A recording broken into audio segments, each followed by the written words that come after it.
सकीना की बुखार से जलती हुई पलकों पर एक आंसू छू पड़ा। अब्बा, सकीना ने करीम की सूखी हथेलियों को स्नेह से दबाकर कहा, रोते हो? छी।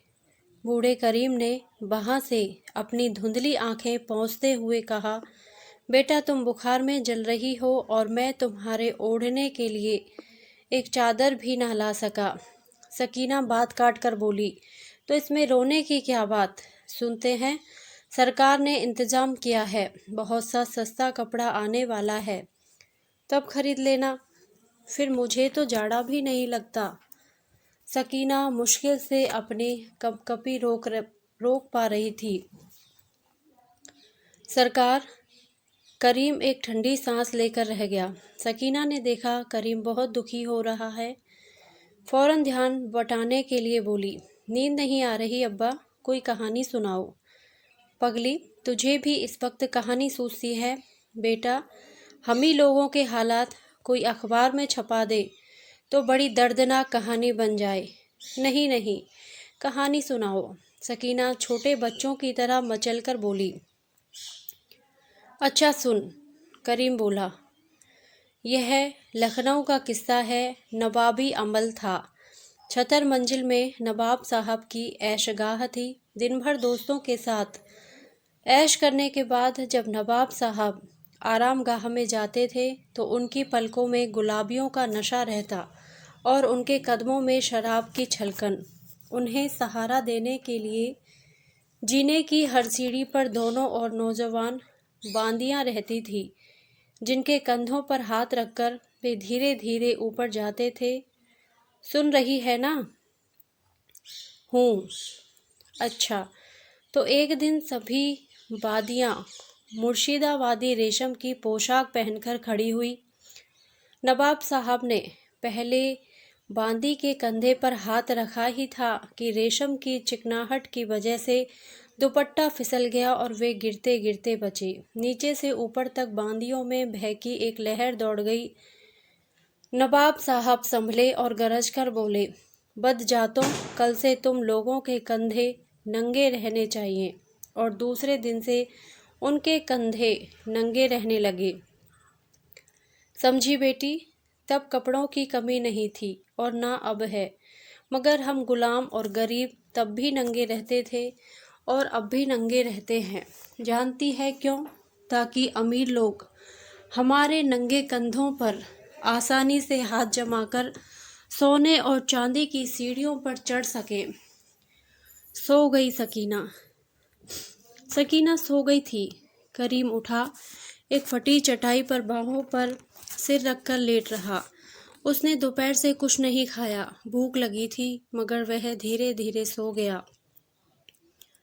हिंदुस्तानियों की आदत है कि जब वे भूखे होते हैं तो सो जाते हैं और सपने देखने लगते हैं। करीम ने भी एक सपना देखा। हिंदुस्तानियों की तरह वह भी इस दुनिया से ऊबकर बहिश्त चला गया। आगे आगे कांपता हुआ करीम और पीछे पीछे अपने फटे कुर्ते को संभालती हुई मासूम सकीना। सामने तख्त पर खुदा था। करीम ने सिर झुकाकर कहा, या खुदा, हम लोग नंगे हैं, भूखे हैं। खुदा ने अपनी आंखें उठाई। सकीना पर उसकी निगाह गई और उन्होंने बगल में बैठे हुए एक फरिश्ते से कहा, हजरत, मैं देखता हूँ कि भूख में भी आदमी का हुस्न निखरता जाता है। फरिश्ते ने अदब से सिर झुकाकर कहा, हुजूर की नायाब कुदरत। खुदा ने खुश होकर कहा, अच्छा तो इस हसीना का नाम हुर्रों में दर्ज कर लो। फरिश्ते सकीना की ओर बढ़े। खबरदार। करीम की भूखी पसलियां गरज उठी। खुदा ने उसे देखा। यह कौन है? निकालो इसे। कमबख्त, तूने इंसाफ का ठेका लिया है? करीम चीखा, उफ, तुझमें खुदाई हो मगर तूने अभी तक इंसानियत नहीं सीखी है। ओ धोखेबाज खुदा। सकीना फरिश्तों के हाथों में छटपटाती हुई चीखी, अब्बा। करीम की आंखें खुल गई। छटपटाती हुई सकीना चीख रही थी, अब्बा। करीम घबरा कर उठा। अब्बा, जूड़ी चढ़ रही है, थरथराती हुई सकीना बोली। वह पानी से निकली हुई मछली की तरह छटपटा रही थी। करीम लाचार होकर उसकी ओर देखता रहा। उसके पास नाम के लिए एक धोती भी न थी कि पूस की रात में जूड़ी से कांपती हुई रोगिन बेटी को उड़ा दे। हाथ ऐंठ रहे हैं अब्बा, कहकर उसके हाथ झटके और महीनों का पहना हुआ जर्जर कुर्ता बगल के पास से चर्रा कर फट गया। सकीना ने कोहनियों से लाज ढकने की कोशिश की, मगर उसके हाथ की नसें तनी जा रही थी। वह शर्म से तड़प गई। करीम से अब बर्दाश्त न हुआ। उसकी आंखों में खून उतर आया। उसका रोम रोम सुलग उठा और उसने पैर पटक कर कहा, सकी सकी, मैं कहीं से तुम्हारे लिए कपड़ा लाऊंगा बेटी, कहीं से। और झोंके की तरह वह बाहर निकल पड़ा।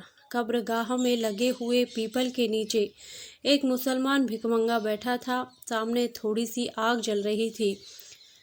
उसने एक लकड़ी से आग कुरेदते हुए कहा, या खुदा, गजब की सर्दी है। सुना था 14वीं सदी में कयामत होगी, इंसाफ होगा। कयामत बर्पा है, मगर इंसाफ का पता भी नहीं।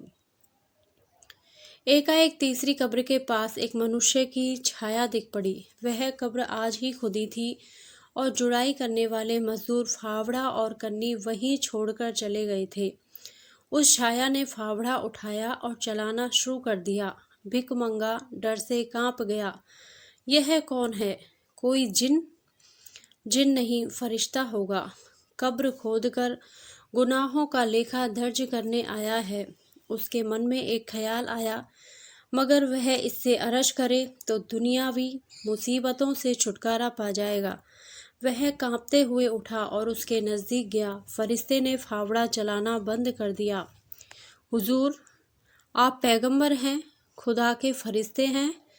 मैं चुप रहो, बेइज्जती मत करो। मैं फरिश्ता नहीं, इंसान हूँ, फरिश्ते ने चीख कर कहा।